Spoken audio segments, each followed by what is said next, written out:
I'll call the Land Use Committee meeting of March 29th to order. I'm Councilmember Scott Diener. Let's go ahead and do introductions. I'm Councilmember Fred Chang. Community Development Director Nick Bond. Jim Fisk, Senior Planner. Josie Rademacher, Assistant Planner.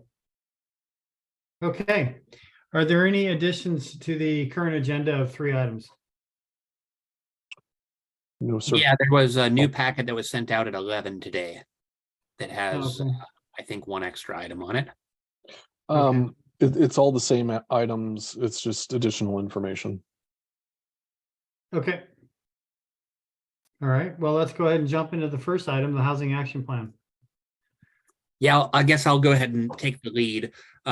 We had sent out, when we initially prepared the Land Use Committee packet, we had just kind of provided an outline of what you're going to see in the Housing Action Plan because we were still cleaning up some of the edits before we had a first draft available. That first draft became available within the last 24 hours. And so we emailed it to you. And I'm sure that you haven't had a whole lot of time to read through that lengthy document to digest all that is in it.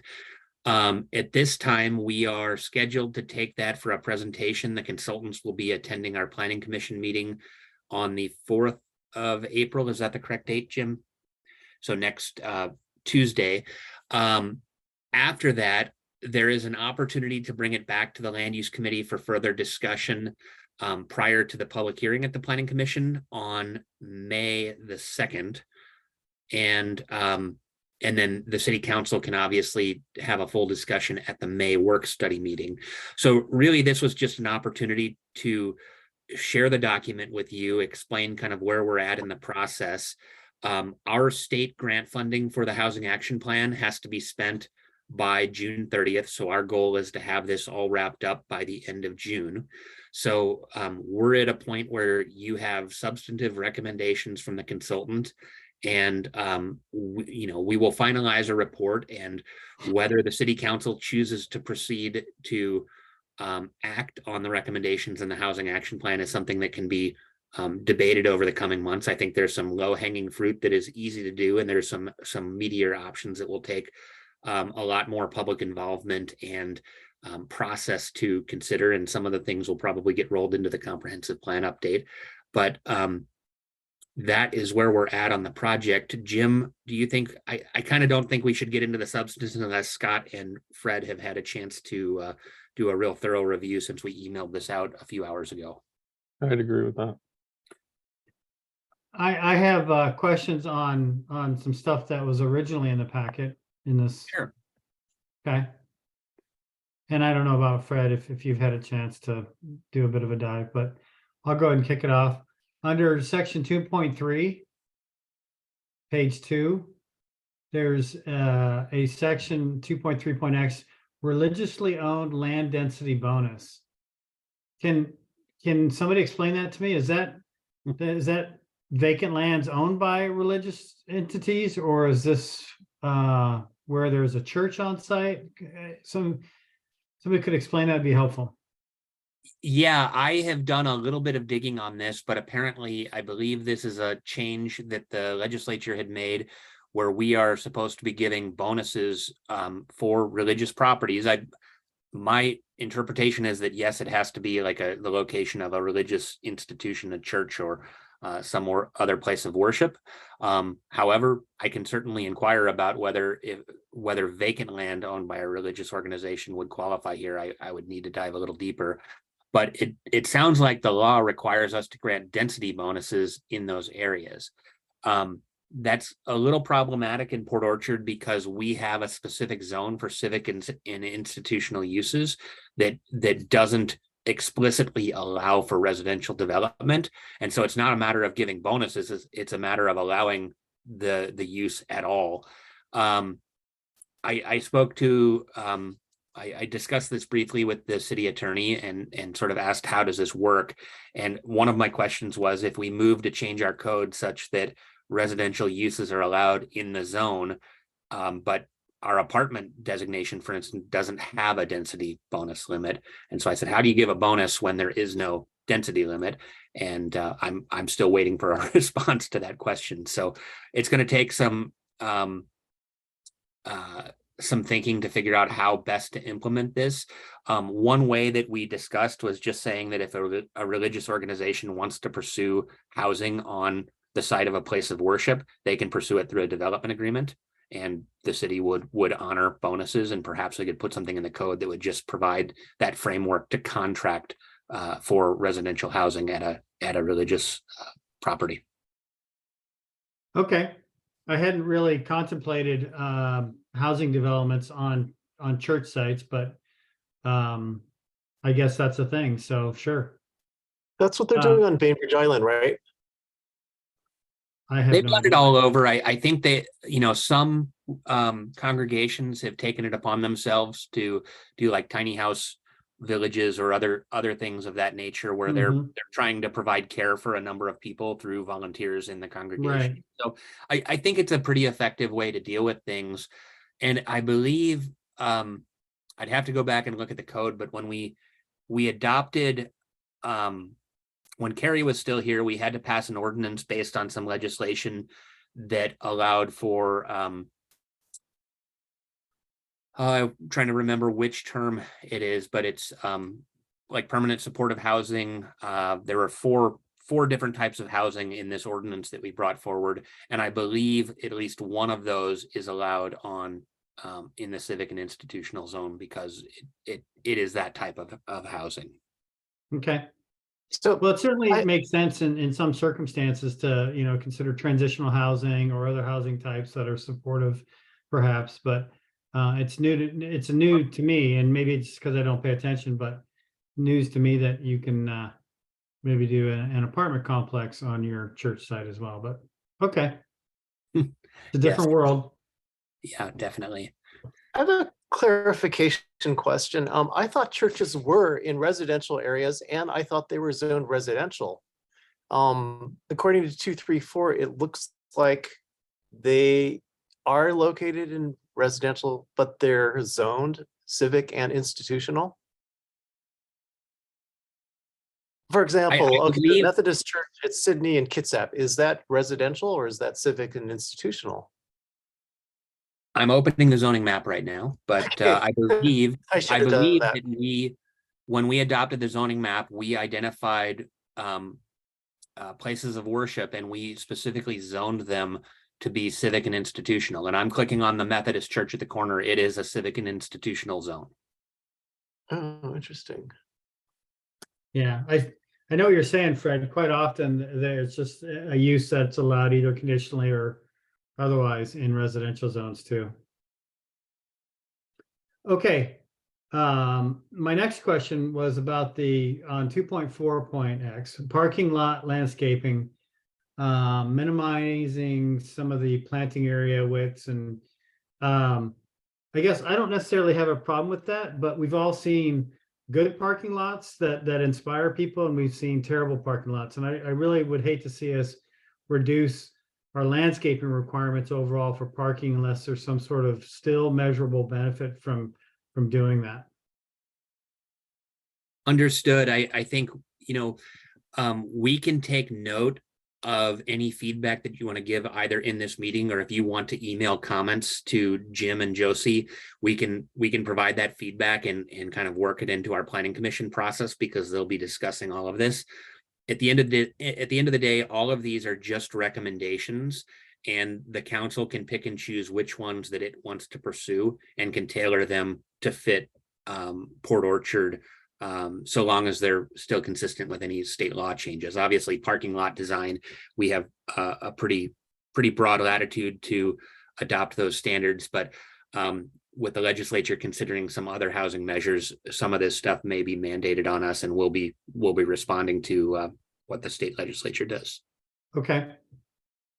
I'm curious about the section 3 on programmatic strategies, and what that might mean to our workload for DCD. And how So that we was 3.3. 3.1. Section 3, programmatic strategies.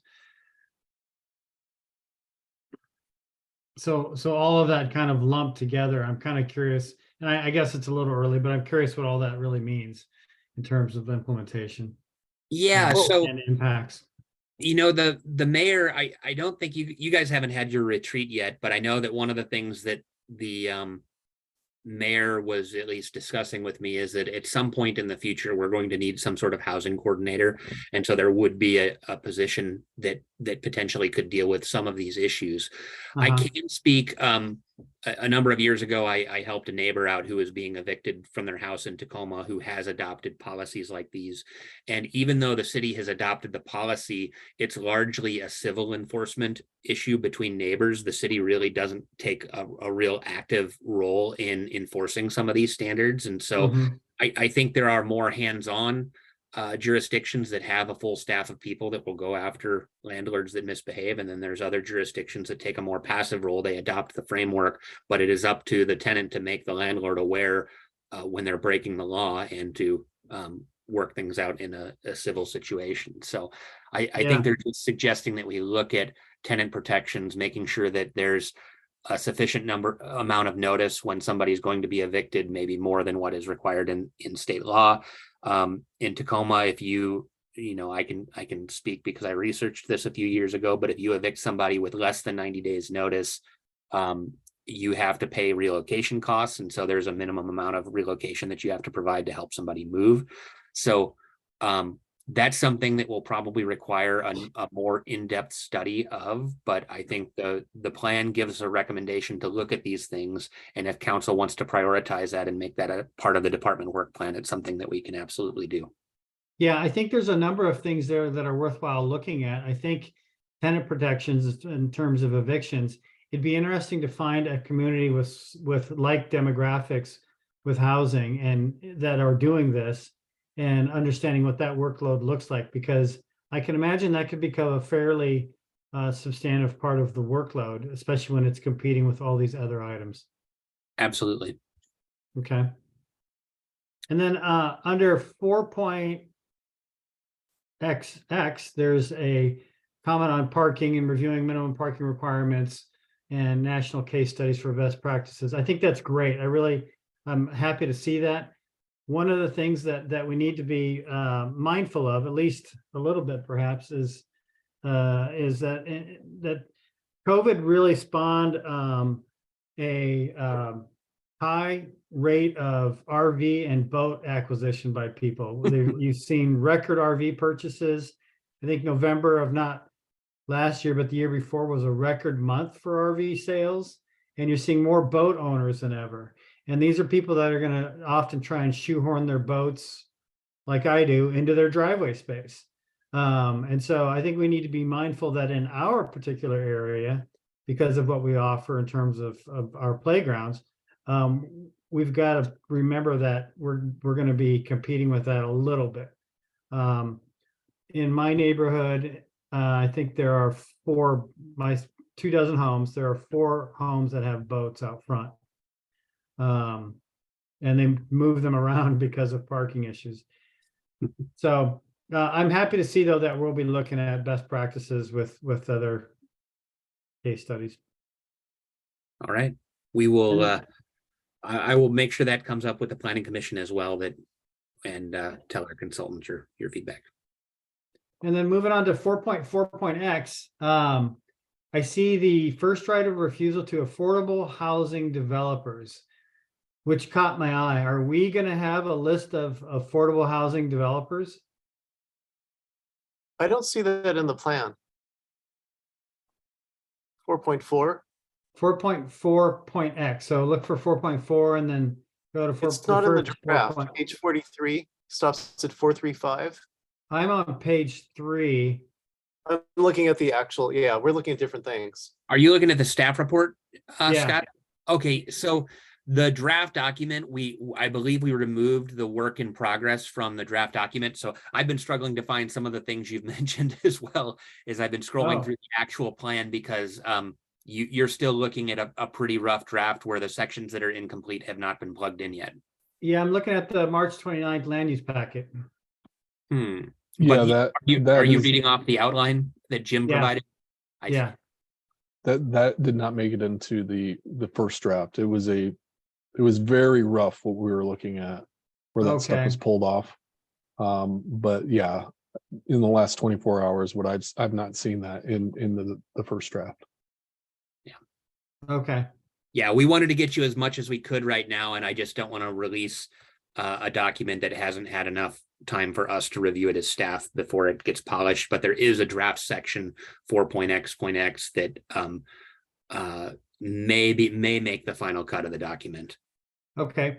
What about I'm looking at a recommendation for multifamily tax exemption requirements, considering removing transit proximity for affordable units. I think their point is that when you look at the transit maps for the city, other than McCormick Woods, which may have a future transit route, there really aren't areas that there's not a significant difference between our multifamily zones and the transit zones. And so it's just an extra layer of hurdle that you have to clear when maybe there's not necessarily a need for it if you actually look at the distribution of zones. Yeah. So that was kind of the recommendation based Yeah. on our most recent conversation. I'm okay with that, but it may make sense to look at that on a site-by-site basis. I don't know how you would do that, but Yeah, well, I think that's still one of the sections that is being updated, if I'm not mistaken, Jim. and then my last comment is on transit and sidewalk funding using transportation benefit districts. I'm not sure how successful those have been with other communities, so I would just want to know more about that. Yeah, we actually suggested that they revise this so that it only focuses on roads and sidewalks, because funding transit with transportation benefit money, I mean, the city has enough needs without having to contribute to transit operations. So that was a preliminary recommendation in an earlier draft that is not going to make the final cut. There will still be a section about TBDs, but it will be focused on sidewalks and streets in support of development. Yeah, absolutely. And I'm curious about how well that has worked for other jurisdictions. Because, just speaking with my county experience, I've not seen people willing to self-impose a tax for sidewalks anywhere in the years I've been with the county. Right. Remember that the TBD is not just a tax, it's also the car tabs. There's several things that can be done under a TBD. Yeah. My side comment there is I know that there is a federal bucket that is available for grant funding just for, if I recall, just for sidewalks development. And I'm hoping that we are not forgetting that, because I think maybe the council members recently got an email about bike lanes and sidewalks and more of that needed in Port Orchard. And I've agreed with that for a long time. But okay. That's all that I had. I'm sorry, I was working off an outdated document. It's one I marked up. Fred, did you have anything? No, I'm glad we're getting another chance to look at this. Okay. So again, I would just recommend read through what we've given you so far. And if either of you would like to provide comments as land use committee members, please do so, and we will try to work those into our planning commission process. And again, we're hoping to have a close to final draft for public release in mid-April in anticipation of the May planning commission hearing. But we're still polishing things up in the document right now, so it will change a little bit between now and when we advertise the public hearing. Okay. All right. Anything else on item number 1? Okay, seeing none. Item number 2, planning commission rules. Yeah, this is an issue. Former council member Ashby has been elected our planning commission chair. And one of the things that she brought up at a recent planning commission meeting was the need to adopt bylaws for the planning commission, because we really if it exists, the records are lost because they're so old, but it appears that maybe Robert's Rules of Order has never been formally adopted by the planning commission. Oh, There's a handful of things. We have a very brief chapter about the planning commission in Title II of the code, but we don't have a real detailed set of rules or guideline type documents for the planning commission. So we've been doing research at what our peers, Gig Harbor, Paulsbo, Bremerton, and Bainbridge Island have adopted. Bainbridge Island has codified almost everything, and they have all kinds of things that are probably more involved than what we can afford as Port Orchard. Their planning commission has the ability to request funding to do studies and hire consultants that work directly for the planning commission, which I don't think we probably want.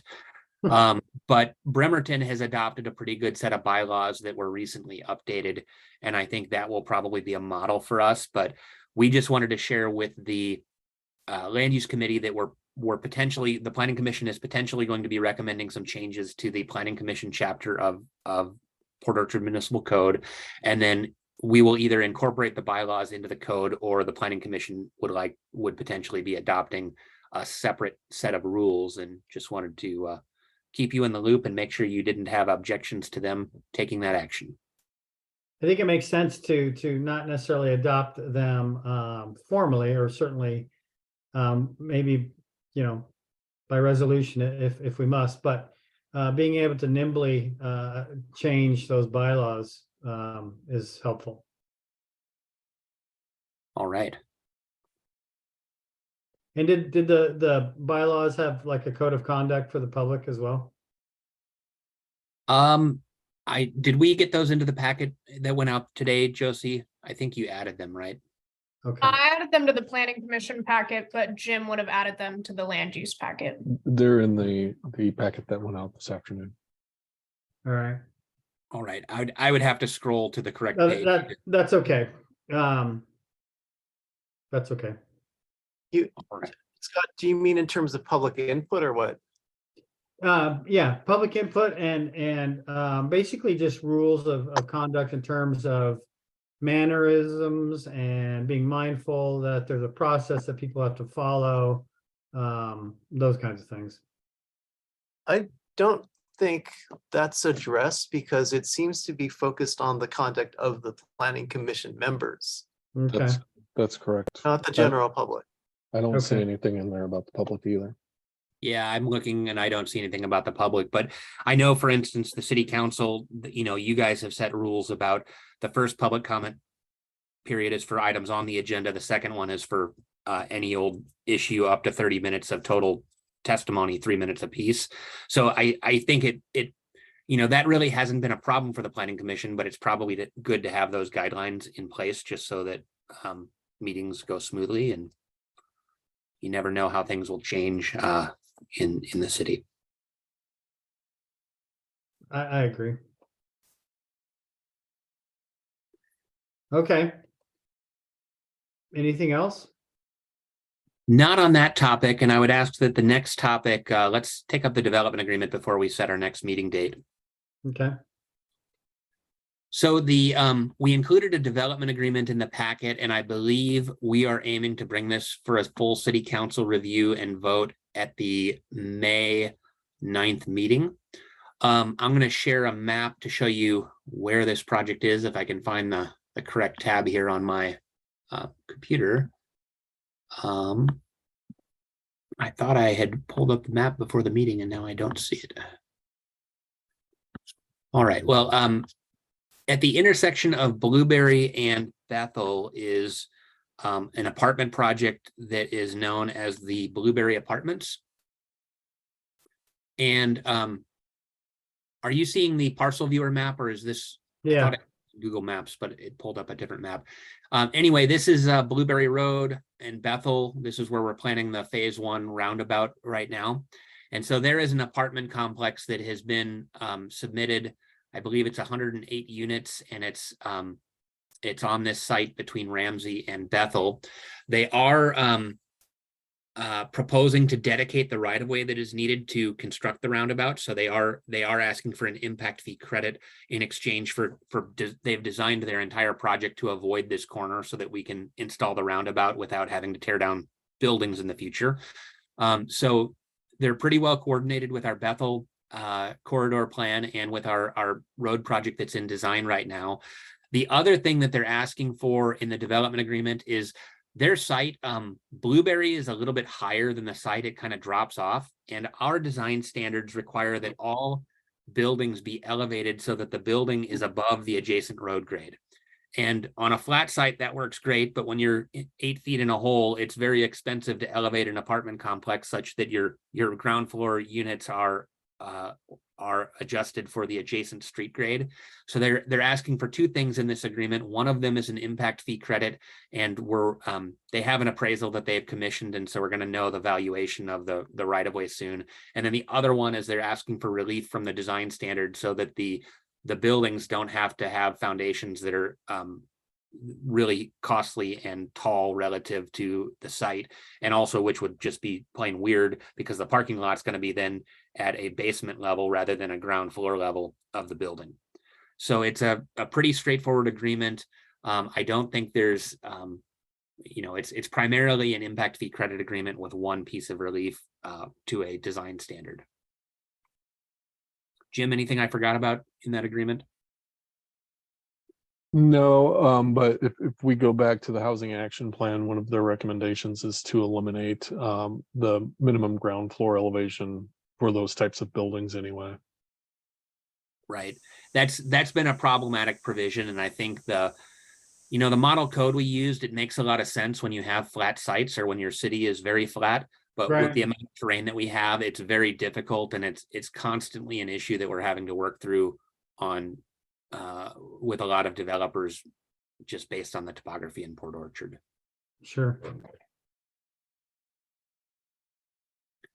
Okay, So I think that that agreement, we're going to do the notices of application and a public hearing notice here in the next week or so. And then if everything goes smoothly, that will come to council on the 9th, and it won't get a full discussion at work studies. So it would be helpful to report on this during committee reports at the next council meeting, just so the other council members know this is Okay. coming. can do that. All right, and the final issue on our agenda is just our next meeting date. I unfortunately, well, for you, unfortunately, for me, very fortunately, am going to be out of town at our regularly scheduled date. And I would cancel April and wait until May to have a meeting, except that on the 16th of May, we're going to have a work study meeting and discussion of the housing action plan. And I wasn't sure whether this committee would want to see the housing action plan again prior to it going to work study. So if we wanted to have a meeting in early May, we could potentially move the May meeting up, and then our following meeting would be in June. But it really depends on whether you want to see the housing action plan. And Jim, was there anything else that was time sensitive that we were trying to get to the land use committee? Well, we've got a couple things in the works, but nothing that's urgent in the next month, I suppose. Yeah, so I guess if we could hold the land use committee meeting on the 10th, that would give you guys a 6-day head start on work study to have some discussion on items that will be coming to the full council. But if that date doesn't work, or if we can't find a time, then I would just hold it on the 17th, and you guys are going to, it's the housing action plan will have to go straight to work study based on our schedule. Okay. I don't have a problem with May 10th. Okay, so Good. 4:30 on the 10th. Okay. Sorry, Jim, what you're was making it? a face? What's What was your question, Nick? oh, Jim, just moving the meeting, but Jim was making a face. He Oh, was stretching to see his calendar or something. Yeah, I was just looking at other things there at the same time. Oh, okay. okay. So May 10th, next meeting? That sounds like a plan. And I think at that time, there's a couple of other agreements that we're working on, and we might have some other development agreements to review as well at that date, but to be determined. Okay, And also to Nick, that would be right about the right time too for some code amendments that I think we're pushing forward to have complete in June as well. So, and then Perry Ave North, Public Works, they'll be prepared by then to give you an update on that. So full agenda, I suppose. All right, perfect. So we'll get the calendar invite updated and let the clerks know to update the council calendar. all right, sounds good. All right, thank you, everyone. All right, enjoy the rest of your day. Bye. Bye.